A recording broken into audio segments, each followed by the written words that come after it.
మన పిల్లలు చదువు విషయంలో మాకేం చెప్పాల్సింది లేదు అన్నట్టుగా మంచి మార్కులు తెచ్చుకున్నారు కదా. కంగ్రాచ్యులేషన్స్ పిల్లలకి, టీచర్స్కి, పేరెంట్స్కి. మరి సమ్మర్ హాలిడేస్ మొదలైనవి. అసలు కథ ఇప్పుడే మొదలవుతుంది. ఏం క్లాసెస్ పెట్టాలా అని పేరెంట్స్ చాలా ఆలోచిస్తూ ఉండుంటారు. ఈ విషయం మీదే నేను ఒక చిన్న మాట పిల్లలతోనూ పేరెంట్స్తో పంచుకోవాలనుకుంటున్నాను. చదువు అనేది జీవితానికి కొంతవరకు భద్రతనిస్తుంది. అలాగే మానవ విలువలు అనేవి జీవితానికి ఒక అర్థాన్ని, ఒక సంపూర్ణతని ఇస్తాయి.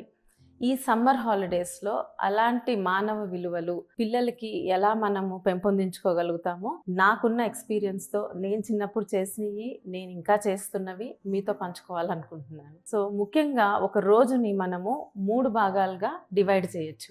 అంటే ఉదయం 8 గంటల నుంచి 12 గంటల వరకు విజ్ఞానానికి, మధ్యాహ్నం 12 నుంచి సాయంత్రం 4, 5 వరకు వికాసానికి, అలాగే సాయంత్రం 5 నుంచి 9, 10 లోపు వినోదానికి.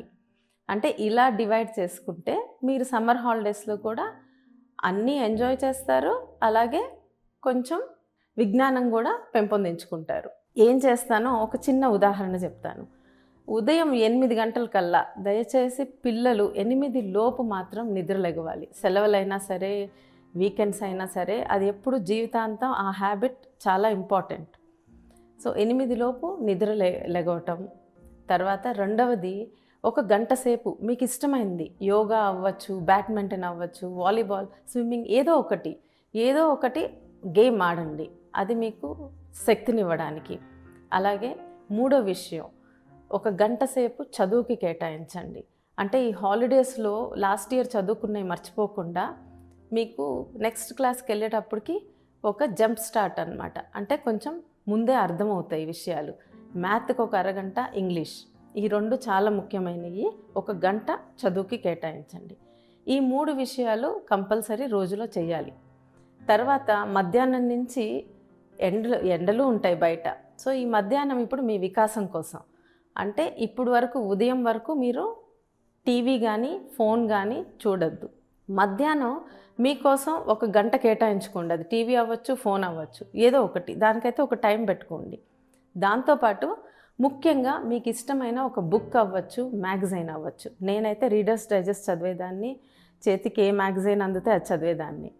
ఆ బుక్ చదవటం వల్ల ఏమవుతుందంటే మనకి అందరూ అనుకోవచ్చు కొత్త విషయాలు నేర్చుకుంటాం, కానీ అందరూ అనుకోవచ్చు మేము రీల్స్లో కూడా కొత్త విషయాలు నేర్చుకుంటున్నామని. కానీ రీల్స్ వల్ల ఏమవుతుందంటే మీకు అంతకుముందు ఒక 10 నిమిషాలైనా పక్క వాళ్ళు ఏం చెప్తున్నారో వినటానికి ఓపిక ఉండేది. ఇప్పుడు ఏంటంటే 3 నిమిషాల్లోపు చెప్పకపోతే, లేదా 2 నిమిషాల్లోకి చెప్పకపోతే ఎవరికి వినే ఓపిక కూడా ఉండటం లేదు. అలా అలవాటైతే బ్రెయిన్కి మీరు ముందు పెద్ద చదువులు చదవలేరు. ఎందుకంటే ఎన్నో పుస్తకాలు చదవాలి, ఎంతోమంది చెప్పే లెక్చర్స్ వినాలి, ఓపిక ఉండాలి దానికి. సో అలాంటిది కేవలం బుక్ రీడింగ్ అంటే పుస్తక పఠనంతోనే వస్తుంది. సో మీకు ఇష్టమైన బుక్ చదవండి. సో అది ఏ బుక్ అనేది ప్రత్యేకంగా లేదు. నెక్స్ట్ విషయం ఏంటంటే పిల్లలతో కంపల్సరీ ఒక 3 రకాల విత్తనాలు నాటించండి. నేను సామాన్యంగా ఎవరికైనా చెప్పేది మెంతులు 1, గోంగూర, తీగబచ్చలి. ఈ 3టిని మొలకెత్తించడము, వాటిని పోషించడం చాలా తేలిక. సో అది చేసినప్పుడు పిల్లలు రోజు వచ్చి చూస్తారు వాళ్ళు పెట్టిన విత్తనాలు మొలుస్తున్నాయా లేదా అని. వాళ్ళకి ఓర్పు అలవాటవుతుంది, వాటిని కేర్ చేయటం అలవాటవుతుంది. వాటిని పోషించలేకపోయినా కనీసం దానిలో ఉన్న కష్టం అర్థమవుతుంది. ఒక రైతు కూరగాయలు పండించడంలో కానీ ఎంత కష్టం ఉంది అనేది వాళ్ళకి అర్థమవుతుంది. దీనివల్ల ఎదుటివారి కష్టం అర్థమవుతుంది ఈ చేయటం వల్ల.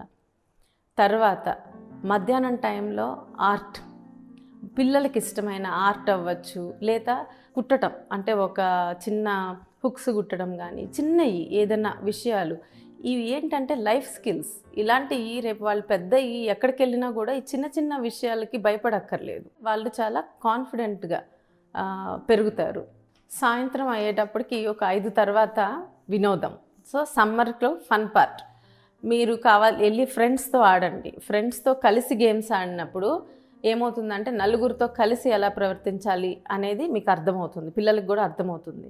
అలాగే ఇది చాలా ముఖ్యం, ఇంట్లో కూడా కలిసి భోంచేసి ఒక బోర్డ్ గేమ్ అంటే ఒక చెస్ అవ్వచ్చు, క్యారమ్స్ అవ్వచ్చు, లూడో, స్నేక్ అండ్ ల్యాడర్, ఏదైనా ఒక బోర్డ్ గేమ్, కార్డ్స్ అవ్వచ్చు. ఓ గేమ్స్ లేకపోతే ఇంకా మంచి పని ఏంటంటే అమ్మని వాకింగ్కి తీసుకెళ్ళడం. అంటే అమ్మతో కొంచెం సేపు నడిపించారనుకోండి, ఆవిడ ఆరోగ్యానికి ఒక అలవాటుగా మారుతుంది. ఆ టైంలో మీ ఇద్దరు చాలా కబుర్లు చెప్పుకుంటారు. నేను మా అమ్మతో అది చేసేదాన్ని, మేము ఇద్దరం పాటలు పాడేవాళ్ళం అంతాక్షరి. సో ఆ మెమరీసే నాకు ఇంకా మిగిలి ఉన్నాయి. నెక్స్ట్ విషయం వచ్చేసి, సాయంత్రం పడుకునే ముందు మీరు ఆ రోజు చేసిన 3 మంచి పనులు, లేదా మీకు నచ్చినవి, లేదా ఇంకొక వ్యక్తిలో నచ్చిన 3 మంచి పనులు మీరు ఒక బుక్లో రాయండి. పిల్లలు, ఇది మీకోసం. అలాగే పేరెంట్స్ కూడా మీ పిల్లలు చేసిన ఒక 3 మంచి పనులు వాళ్ళకి చెప్పండి. నేను నా పిల్లలతో చేసేదాన్ని. ఆ టైం కోసం వాళ్ళు ఎంతో ఎదురు చూసేవాళ్ళు. నైట్ టైం ఇవాళ అమ్మ ఏం చెప్తుందా నా గురించి, నేను చేసిన మంచి ఏం చెప్తుందా అని వాళ్ళ కళ్ళల్లో అది కనిపిస్తుంది.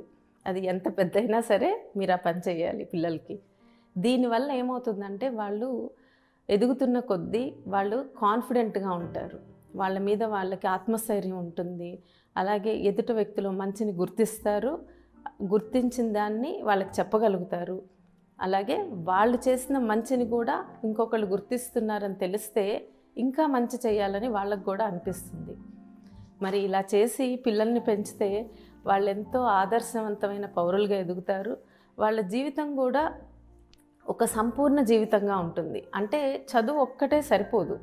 చదువుతో పాటు వాళ్ళ మీద వాళ్ళకి ఆత్మస్థైర్యము, ఒక సంతృప్తి ఉన్నప్పుడే వాళ్ళ జీవితం కూడా సంపూర్ణంగా ఉంటుంది.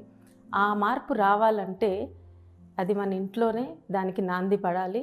ఆ మార్పు మనతోనే మొదలవ్వాలి.